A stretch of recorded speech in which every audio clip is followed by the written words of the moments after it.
The smell of charcoal and barbecue sauce filled the air as I adjusted my sundress for the third time, making sure it hugged my curves just right. My sister Sophie's annual family BBQ was always the social event of the summer, and this year I was determined to remind everyone, especially my boring husband Malcolm, that I was still the fun, attractive woman everyone used to adore. "Eudora, you look amazing," Sophie squealed as she rushed over with a mimosa in each hand. "I can't believe you're 34. You could still pass for 25. I beamed, accepting the drink gratefully. This was exactly what I needed to hear. At home, Malcolm barely looked up from his accounting spreadsheets long enough to notice when I got my hair done or bought a new outfit. Sometimes I wondered if he even remembered he had a wife. "Where's Malcolm?" Sophie asked, glancing around the crowded backyard. "Oh, he's around somewhere, probably calculating the cost per person of this party," I laughed, taking a long sip of my mimosa. "You know how he is, all work and no fun." That's when I saw him, Julian North, my high school boyfriend, standing by the pool with a beer in his hand, and that same devastating smile that used to make my knees weak. He'd filled out nicely. The gym he owned had clearly been good to him. His shoulders were broader, his arms more muscled, but those green eyes were exactly the same. "Oh my God, is that Julian?" I whispered to Sophie, my heart suddenly racing. "Yeah, can you believe it? He just moved back to town last month. I had to invite him, for old time's sake." Sophie grinned mischievously. "You should go say hi." I didn't need to be told twice. Smoothing down my dress, I made my way across the yard, very aware of the way Julian's eyes tracked my movement. Behind me, I could hear Malcolm talking to my father Graham about property taxes or some other mind-numbing topic. "Well, well, well," Julian said as I approached, his voice still carrying that slight southern drawl that used to drive me crazy. "If it isn't Eudora Ryder, though I guess it's Eudora Vane now." "It is," I said, suddenly feeling shy. "You look great, Julian, really great." "So do you. Marriage obviously agrees with you." His eyes lingered on my face, then traveled down appreciatively. "You haven't changed a bit." We fell into easy conversation, reminiscing about high school, catching up on the years between. Julian told me about his gym, his travels, his recent divorce. I found myself laughing more than I had in months, feeling alive and vibrant in a way that had become foreign to me. "Remember that time we snuck out to Miller's Point?" Julian asked, moving closer. "Your parents thought you were at a sleepover." "God, we were so bad," I giggled, feeling the mimosa and his proximity making me bold. "I can't believe we never got caught." "We were good at keeping secrets," he said, his voice dropping lower. "Some things never change." I was vaguely aware of people watching us, of conversations pausing as we laughed together, but I didn't care. For the first time in years, I felt like myself again. Not just Malcolm's wife or Lila's mother, but Eudora. The girl who used to be the life of every party. Eudora. Malcolm's voice cut through my reverie like a cold shower. He appeared at my elbow, his jaw tight with barely controlled tension. "Can I talk to you for a minute?" "Malcolm, there you are," I said brightly, not moving away from Julian. "You remember Julian North from high school, don't you?" Malcolm's handshake with Julian was brief and stiff. "Of course. How are you, Julian?" "Can't complain. Just catching up with your beautiful wife here." Julian's smile was perfectly innocent, but I caught the way his eyes challenged Malcolm. "I see that." Malcolm's voice was carefully neutral, but I knew him well enough to hear the anger underneath. "Eudora, Lila is looking for you." "She's fine," I waved dismissively. "She's playing with the other kids. Don't be such a helicopter parent." I saw Malcolm's face flush, and several people nearby turned to look. Good. Maybe now he'd see how his constant hovering and controlling behavior looked to other people. "Come on, Malcolm, lighten up," Sophie called out from across the patio. "It's a party. Have some fun for once." A few people laughed, and I saw Malcolm's shoulders tense. He hated being the center of attention, especially when he was being mocked. But honestly, Someone needed to call him out on his uptight behavior. "Remember when you used to be fun, Eudora?" Julian asked, his voice carrying just loud enough for the growing audience. "You were always up for anything." "I'm still fun," I protested, very aware that everyone was watching now. "Just because I'm married doesn't mean I'm dead." "Prove it," Julian said with that old familiar grin. "I dare you to show everyone you're still the same girl who used to sneak out and steal kisses behind the gymnasium." The challenge hung in the air between us.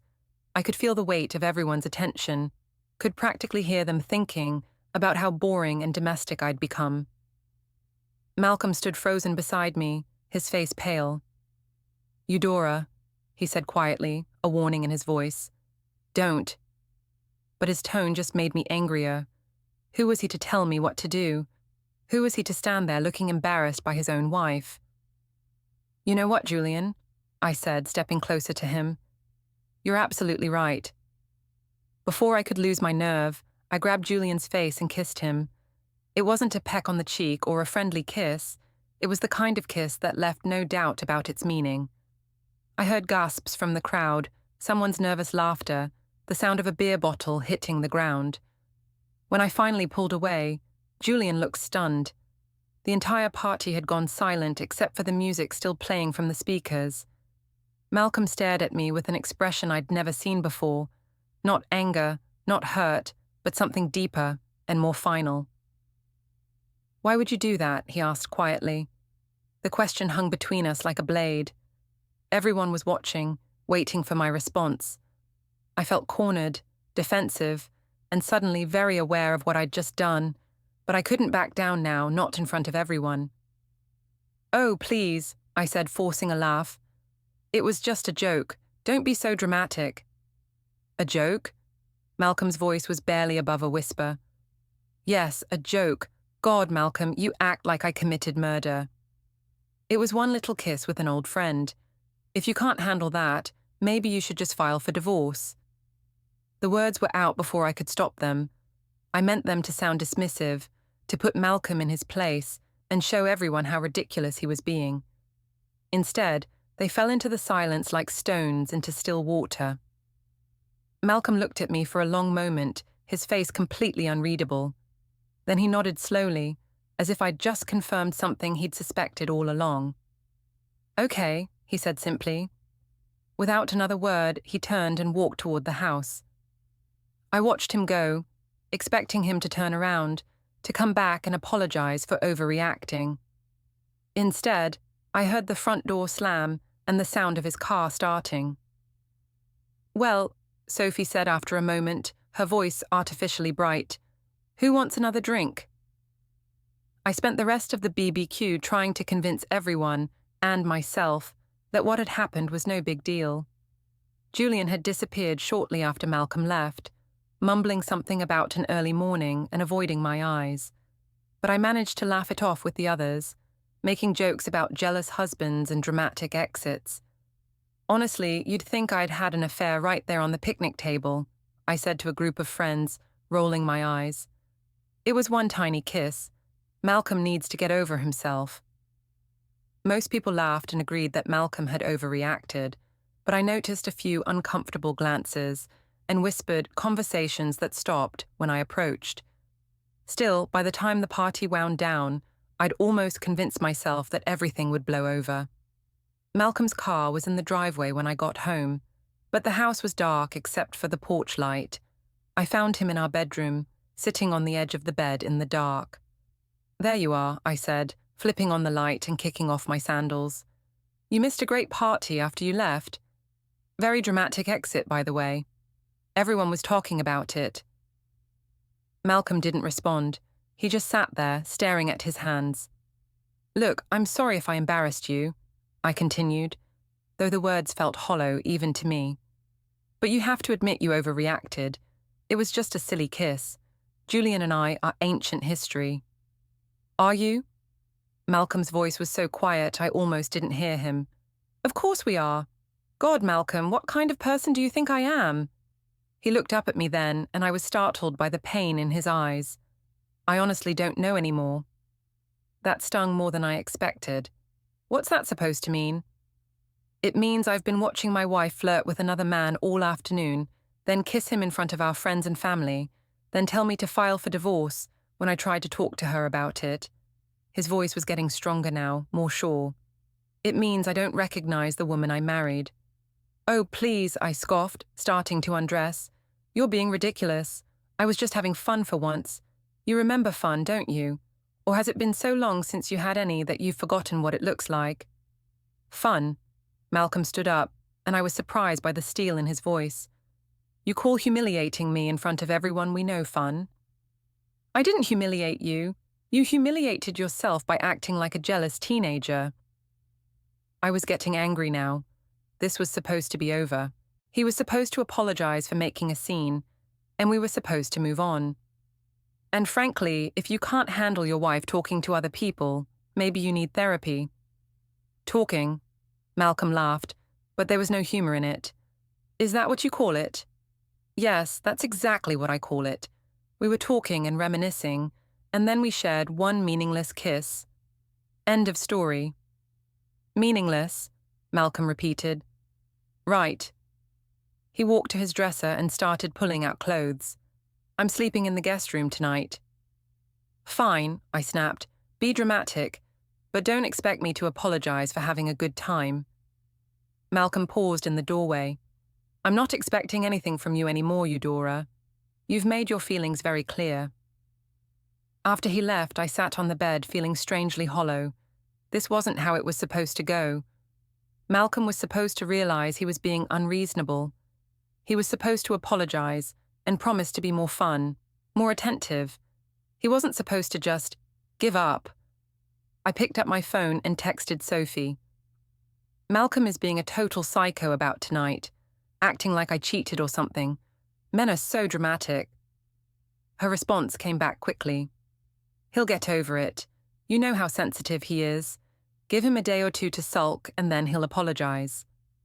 That made me feel better. Sophie was right. Malcolm would cool off and realize he was being ridiculous. He always did.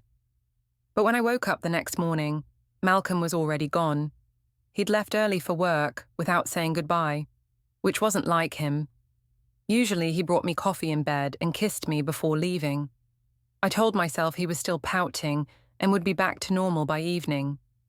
Lila was quiet at breakfast, picking at her cereal instead of eating. What's wrong, baby? I asked, checking my phone for messages. Why was Daddy sleeping in the other room? She asked without looking up. Oh, that, I said airily. Daddy wasn't feeling well, so he didn't want to keep Mommy awake with his coughing. Nothing to worry about. Lila nodded but didn't seem convinced. She'd always been perceptive for her age, sometimes uncomfortably so. At work, I found myself distracted, checking my phone constantly for a text or call from Malcolm. By lunch, I was annoyed that he hadn't reached out. Was he really going to keep this up all day? I decided to take control of the narrative. Opening Facebook, I posted, "Some people really need to learn the difference between harmless fun and actual problems.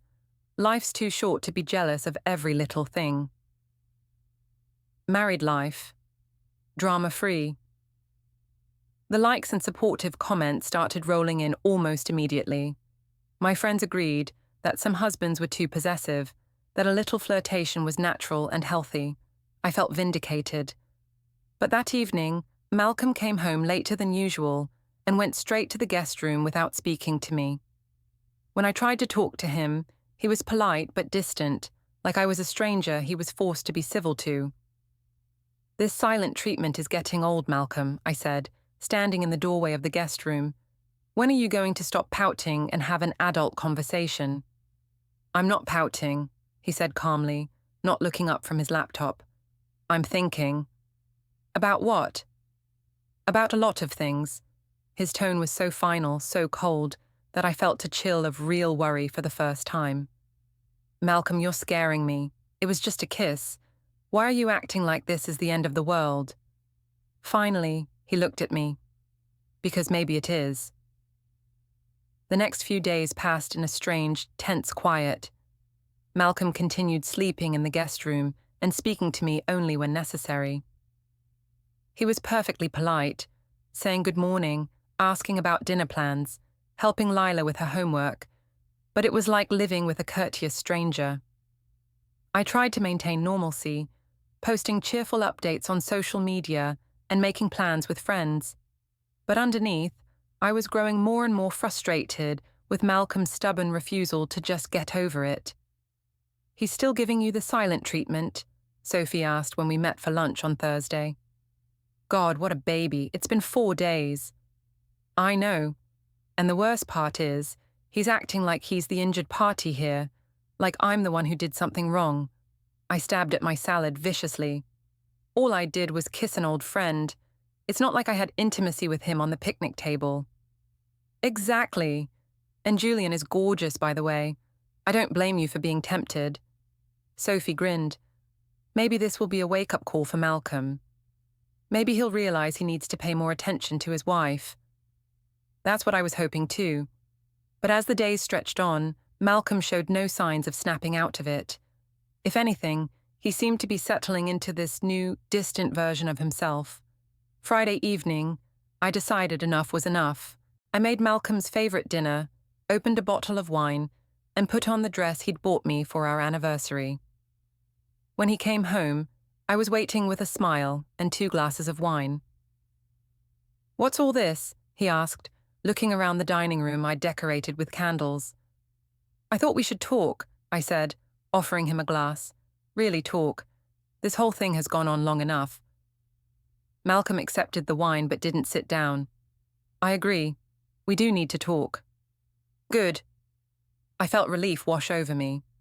Finally, we were getting somewhere. "Look, I know you were upset about Sunday, and I understand why. I should have been more considerate of your feelings." "Should have been more considerate," Malcolm repeated slowly. "That's an interesting way to put it." "What I mean is, I can see how it might have looked bad to other people. I should have thought about that before I acted." I reached for his hand, but he stepped back slightly. "But you have to understand, it really didn't mean anything. Julian and I are ancient history. I love you, Malcolm. Only you." "Do you?" he asked quietly. "Of course I do. How can you even ask that?" "Because, Eudora, I've been doing a lot of thinking this week. About us, about our marriage, about what happened at that party." He set down his wine glass without taking a sip. "And I keep coming back to the same question. If you love me, if you respect me, if you value our marriage, how could you do what you did?" "I told you it was just a joke, I know. You've said that." Malcolm's voice was getting harder. "But here's the thing about jokes, Eudora. They're supposed to be funny, and I can't figure out what was supposed to be funny about my wife kissing another man and then telling me to file for divorce. I was trying to show you that you were overreacting. By kissing him? By showing you it wasn't a big deal. But it was a big deal, Eudora. It was a very big deal. To me, to our daughter, to everyone who was there." I felt my carefully planned reconciliation slipping away. "You're being too sensitive about this, Malcolm. It was one moment of poor judgment. Can't you just forgive me and move on?" "Poor judgment," he said, and I heard something dangerous in his voice. "Is that what we're calling it now?" Before I could respond, his phone buzzed. He glanced at it, and his expression changed. "What is it?" I asked. "A message from Dave." Dave was one of Malcolm's co-workers who'd been at the party. "He says he has something I need to see." Malcolm opened the message, and I watched his face go completely white. He turned the phone toward me, and I felt my stomach drop. It was a video. Someone had recorded the kiss. In the shaky phone footage, I could see myself grabbing Julian's face and kissing him with an enthusiasm that looked much more passionate than I remembered.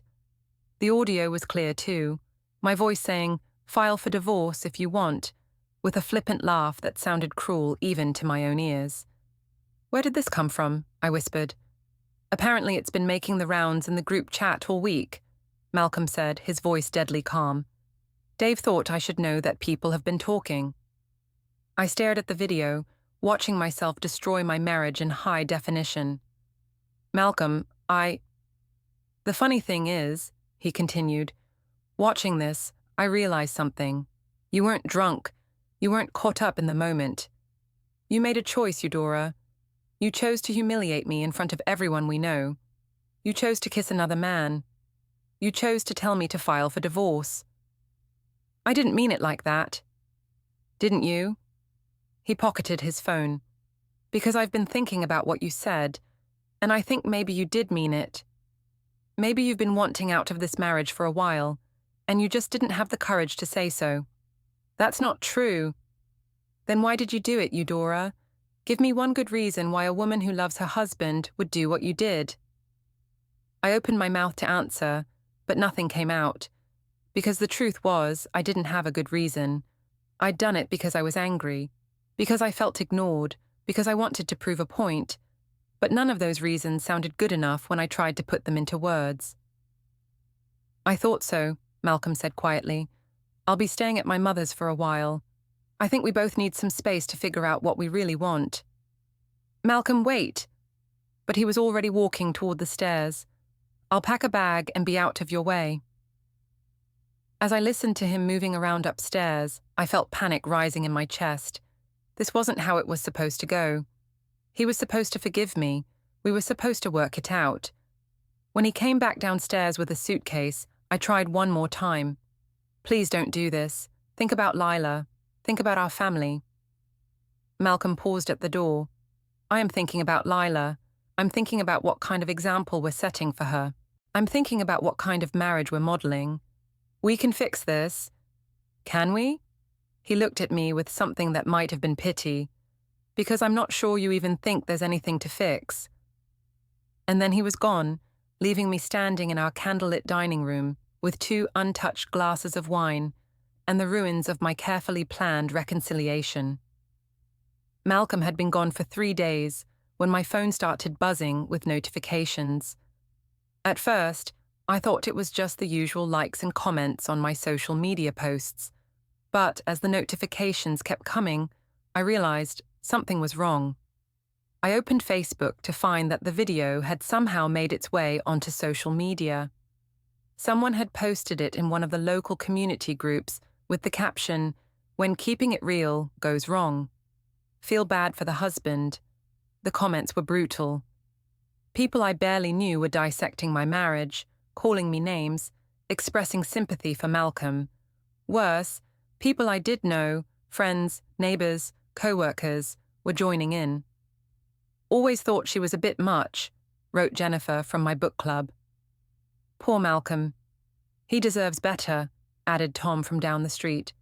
What a train wreck, that poor little girl, commented someone else. I tried to delete the post, but it wasn't on my page. I couldn't control it. I tried commenting to defend myself, but my explanations just seemed to make people angrier. It was just a joke, I wrote. Everyone is taking this way too seriously. A joke, someone replied. You humiliated your husband in front of everyone and told him to divorce you. How is that funny? By the time I got to work, I could tell people had seen the video. Conversation stopped when I walked by. People avoided eye contact. My boss, Linda, called me into her office before lunch. Eudora, I need to talk to you about something, she said, closing the door behind me.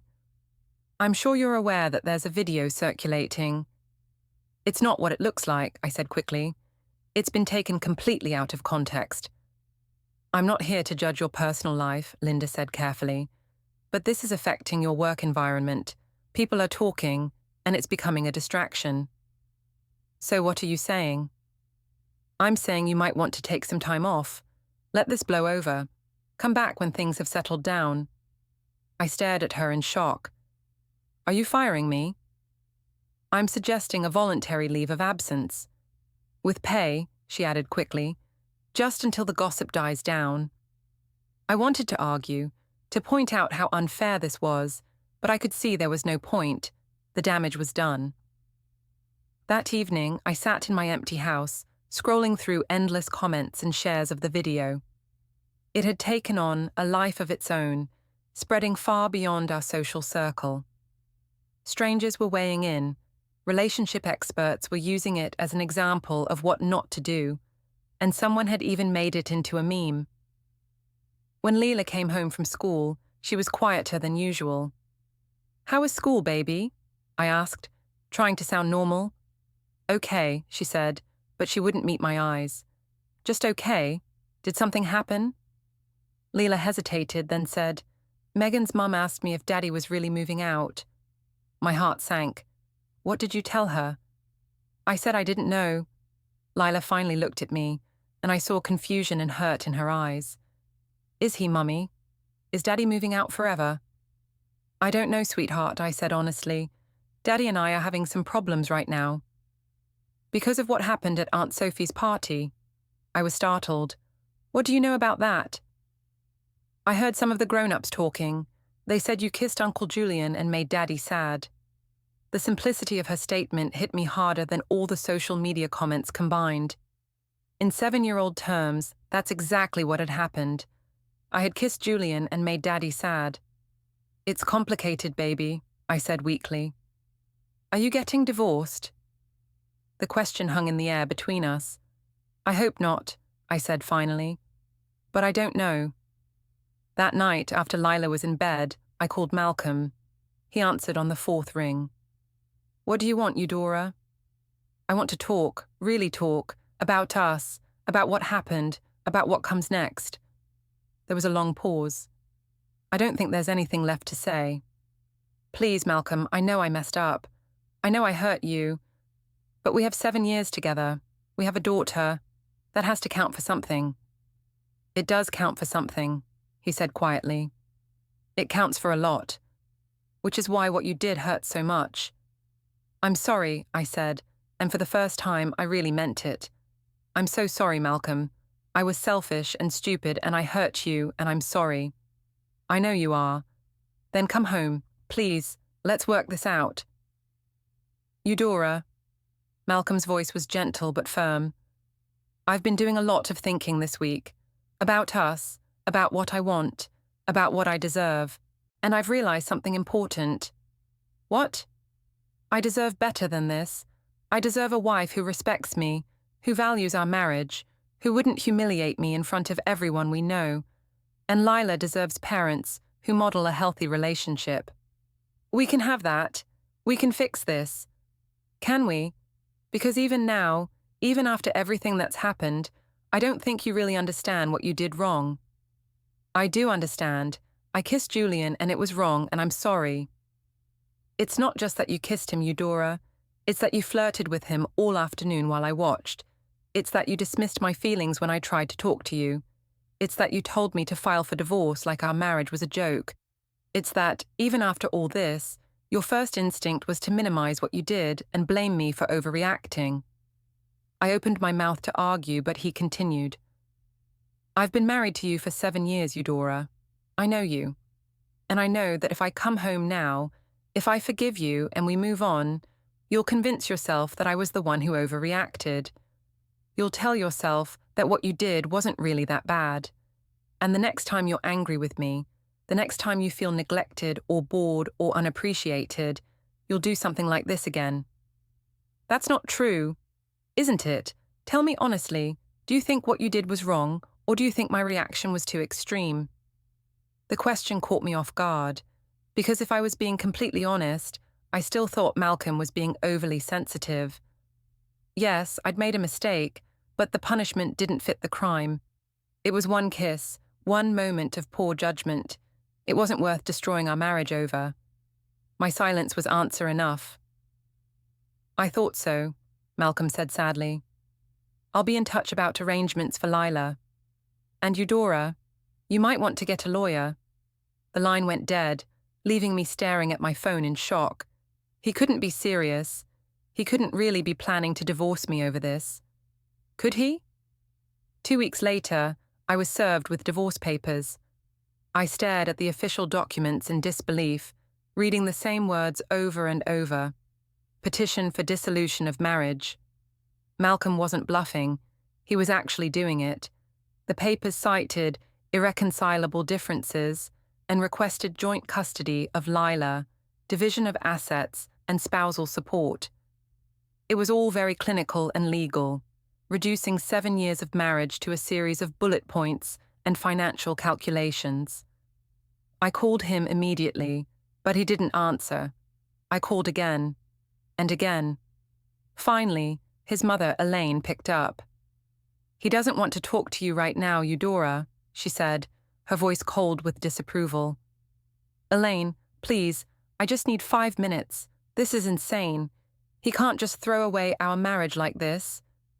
From what I understand, you're the one who threw it away." "That's not fair. It was one mistake, one stupid moment. Doesn't that count for anything?"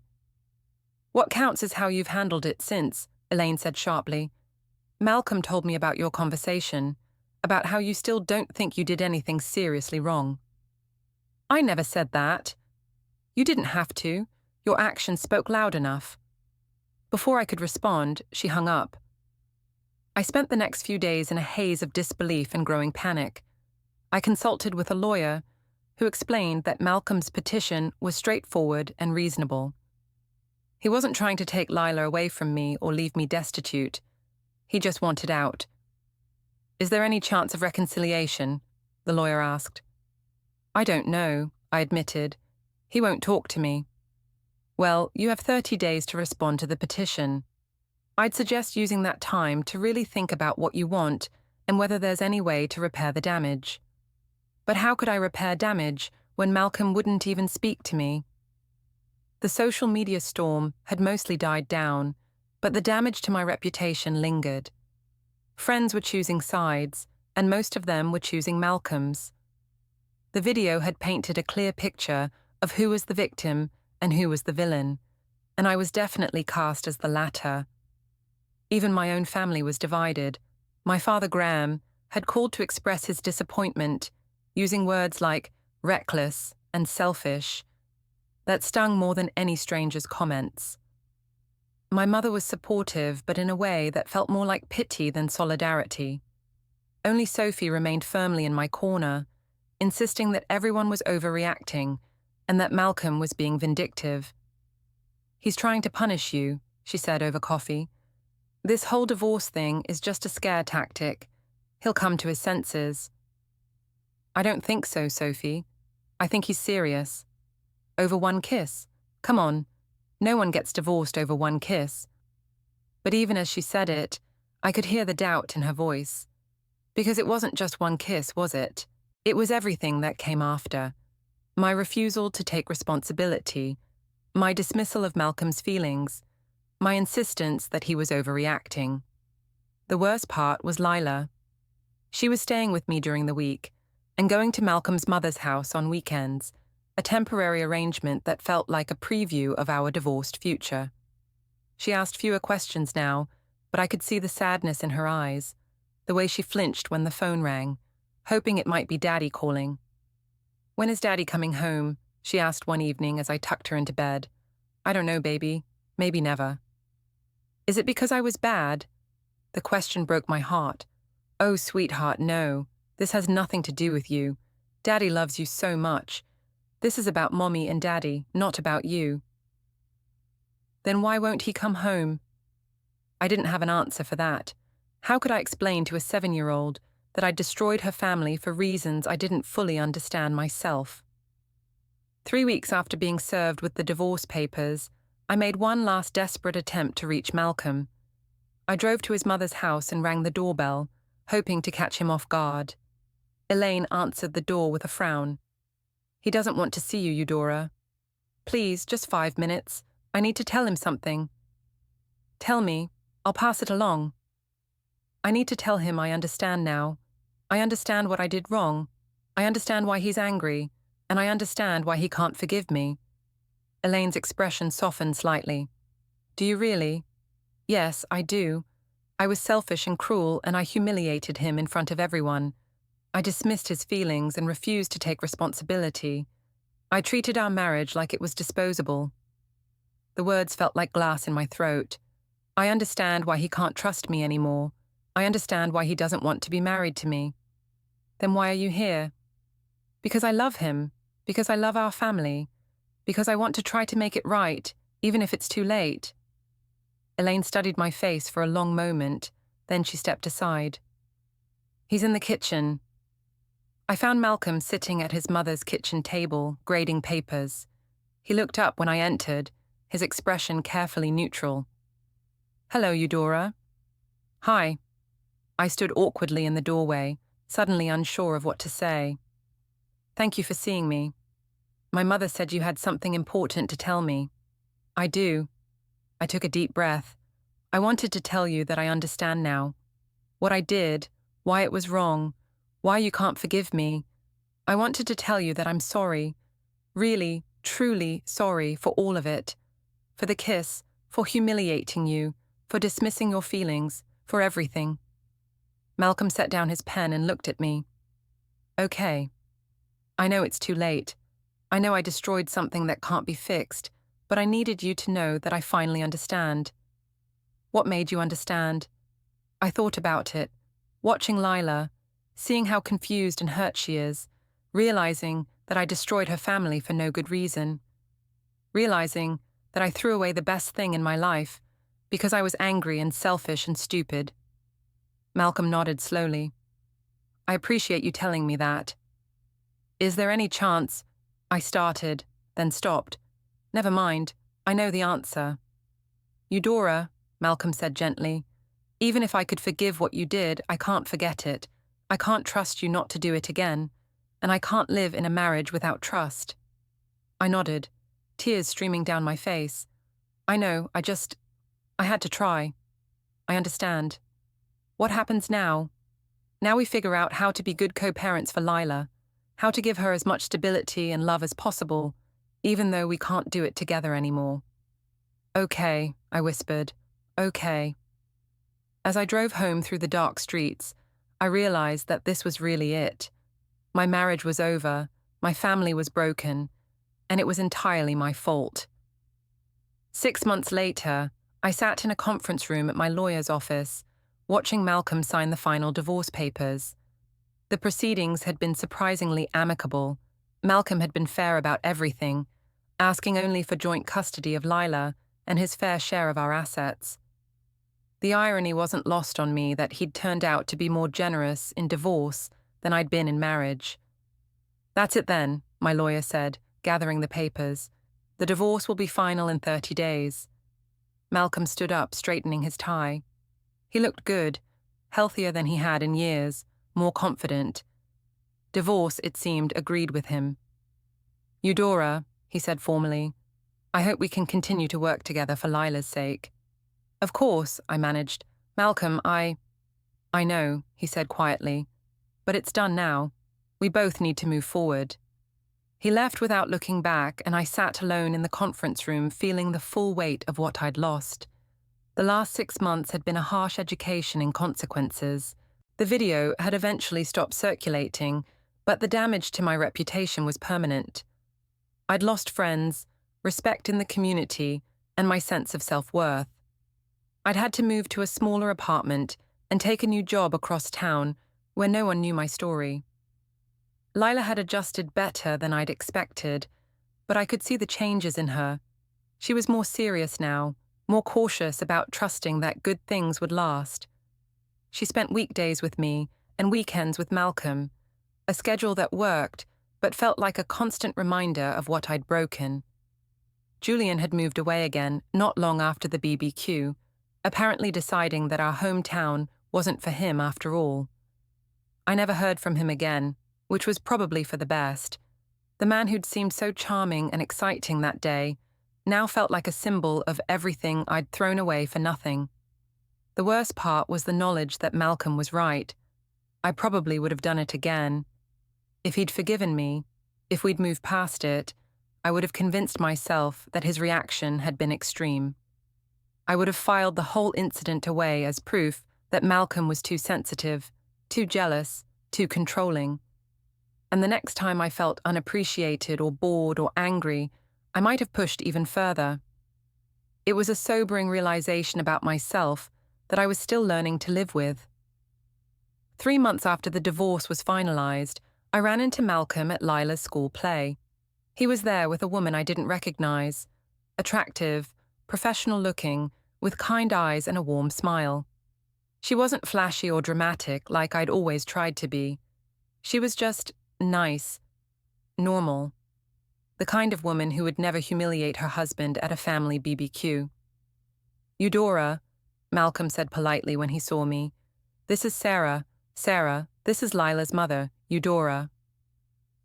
Sarah smiled and shook my hand. It's nice to meet you. Lila talks about you all the time. Nice to meet you too, I managed, though the words felt like ash in my mouth. I watched them during the play, saw the easy way they interacted, the respect and affection in their body language. Malcolm looked happy. Genuinely happy in a way I couldn't remember him being with me, at least not in recent years. After the play, as parents milled around taking pictures and congratulating the children, I overheard Sarah talking to another parent. Malcolm is such a wonderful father, she was saying, and he's been through so much. It takes a special kind of strength to rebuild your life after betrayal like that. The other parent nodded sympathetically. He's better off now, though. That wife of his was a piece of work. I slipped away before they could notice me listening, but their words followed me home. That wife of his was a piece of work. Was that how people would always remember me? As the woman who'd thrown away a good man for no reason? That night, I sat in my small apartment looking through old photo albums. Pictures of Malcolm and me on our wedding day, both of us young and hopeful and completely in love. Pictures of us with baby Lila, exhausted but happy new parents. Family vacations, birthday parties, quiet moments at home, a whole life together, documented in fading photographs. I tried to pinpoint when it had started to go wrong, when I'd stopped appreciating what I had and started taking it for granted.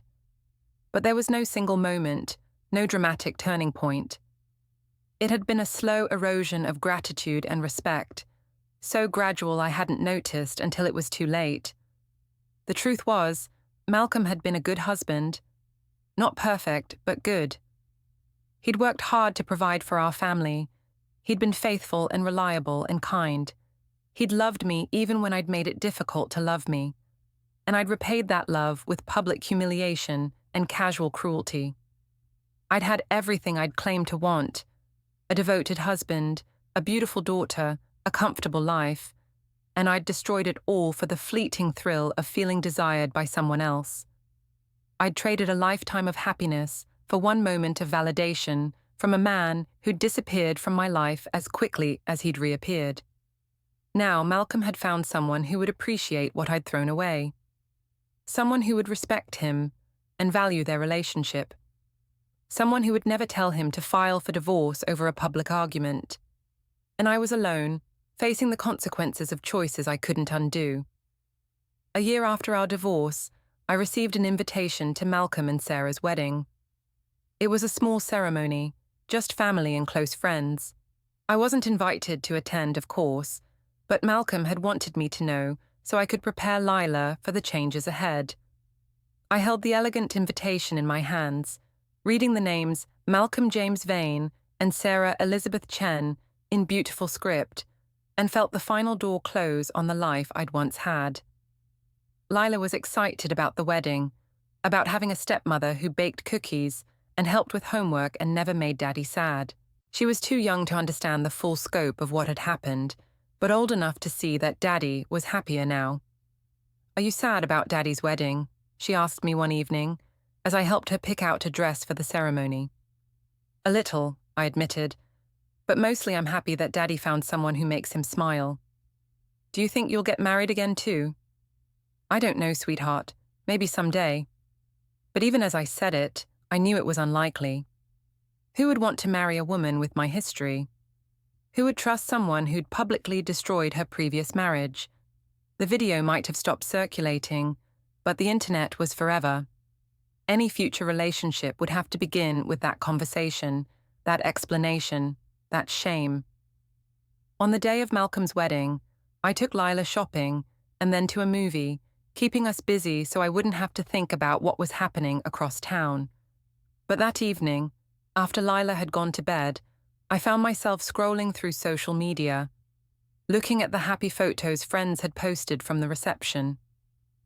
Malcolm looked radiant in his tuxedo, Sarah beautiful in her simple white dress. They were surrounded by people who loved them, people who'd supported them through their courtship and were celebrating their future together. It was everything a wedding should be, joyful, hopeful, full of promise. Everything my wedding to Malcolm had been, once upon a time. I closed my laptop and sat in the silence of my apartment, finally accepting the full weight of what I'd lost. Not just a husband, but a partner. Not just a marriage, but a family. Not just a relationship, but a whole life I'd never get back. Malcolm had done exactly what I dared him to do that day at the BBQ. I'd told him to file for divorce if he wanted, never imagining he actually would. I'd thought I was calling his bluff, proving how dramatic he was being. Instead, I'd given him permission to leave, and he'd taken it. The woman who'd kissed another man at a family barbecue and laughed off her husband's pain was gone now, replaced by someone who understood the true cost of selfishness. But that understanding had come too late to save what mattered most. Malcolm had rebuilt his life with someone who deserved him. Lila was thriving in her new normal. And I was left with the consequences of a choice I'd made in anger and arrogance, a choice that had seemed so small in the moment but had changed everything. As I sat alone in my quiet apartment, I finally understood what Malcolm had tried to tell me that night with the video. Actions have consequences, and some consequences can't be undone. Some words can't be taken back. Some trust, once broken, can never be repaired. I'd learned that lesson the hardest way possible, by losing everything I'd never thought I could lose, because I'd been too proud and stubborn to see what I was throwing away until it was gone forever.